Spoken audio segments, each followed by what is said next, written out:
কষে দেখি 1.2 এর সবচেয়ে যে অঙ্কটি দামি সেটি হচ্ছে এই অঙ্কটি 16 নম্বরটি। এটি বহুবার মাধ্যমিকের ফাইনালে যেমন এসেছে তেমনই প্রত্যেকটি স্কুলের টিচারগুলো টেস্টের জন্য এই অঙ্কটিকে টার্গেট করে। তাই এই অঙ্কটি মনোযোগ সহকারে দেখো, আর চ্যানেলটিকে যারা এখনো সাবস্ক্রাইব করোনি করে নাও। মাধ্যমিক পরীক্ষার্থীর কাছে আমার এই চ্যানেলটি সবচেয়ে গুরুত্বপূর্ণ। দেখো, সবচেয়ে দামি অঙ্ক কষে দেখি 1.2 এর এই 16 নম্বর অঙ্কটি। তাহলে এই পাশে যেটা আছে সেটাই হবে, যেরকম ছিল ওরকমই।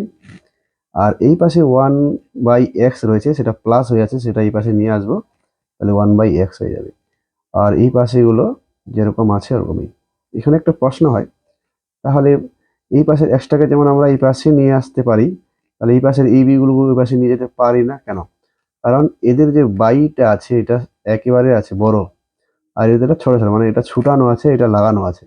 তো যেটা আলাদা আলাদা আছে সেটাকে আলাদা করা যায়, কিন্তু যারা একসাথে আছে তাদেরকে আলাদা করা যায় না। এই কারণেই এই পাশের এই প্লাস বি প্লাসটা ওই পাশে গেল না, কিন্তু ওই পাশের এক্সটা এই পাশে আসলো, এটা কিন্তু মনে রাখবে।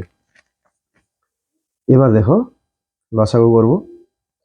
নিচে রয়েছে এ প্লাস বি প্লাস এক্স, তারপরে রয়েছে এক্স, তারপরে কোনাকুনি গুণ এক্স একে এক্স মাইনাস এ একে এ মাইনাস বি একে বি মাইনাস এক্স একে এক্স, তারপরে এই পাশে রয়েছে এ বি, এই হলো এ হলো বি, তো বি একে বি এ একে এ।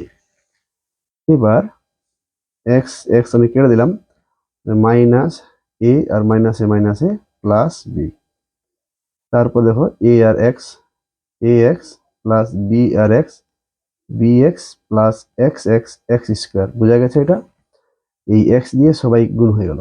এবার দেখো এখানে উল্টো আছে বি এ, তাহলে ওটাকে সোজা করতে হবে এ প্লাস বি, তারপরে নিচে যেটা আছে সেটাই বসবে। এটার সাথে এটা পুরো মিলে গেছে তাই কেটে দিলাম। আর এই মাইনাসটা এই পাশে চলে যাবে, তার মানে এখানে মাইনাস হতে হবে, ওটাই পাশে যখন আসবে প্লাস হয়ে যাবে। তাহলে এক্স স্কোয়ারটা আগে লিখতে হবে, কারণ ওর কাছে স্কোয়ার আছে, বাকিদের কাছে স্কোয়ার নেই, তাই সবাই একসাথে লিখে নেওয়া হলো সবাইকে এক পাশে। এবার দেখো এটা হলো মিডিল টার্ম, এখানে দুইটা এক্স আছে, একটা কমন, আর এখানে ই কমন হবে। এখানে বি আর বি মিলছে তাই B common, X plus equal to 0। এবার দেখো এটার সাথে এটা মিলে গেছে তাই এক্স প্লাস এ আর এক্স প্লাস বি বসে গেল ইকুয়াল টু 0। তাহলে হয় X plus A equal to 0 और एक्स समान समान माइनस ए, अथवा